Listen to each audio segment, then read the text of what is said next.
Hey there friends, in this video I'm going to be showing you how you can delete a CapCut project. So we go over here to the menu and click on back to home page. This should bring us to the main view.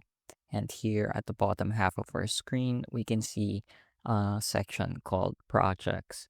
I currently only have one, and to delete it all I have to do is click on the context menu here that opens up when you hover over it and click on delete. Says move to trash. Items move to trash will appear here and be deleted after 30 days. I'm going to click on OK. Going to go over to the trash, and it says here recently moved. So I have a few projects here that I can highlight, and I'm going to click on the delete all button or the delete button here at the bottom. So it shows me a little prompt, a confirmation. I'm going to go through and click on delete along with the others. And there we go. So now I've deleted my current project and all my old projects in CapCut.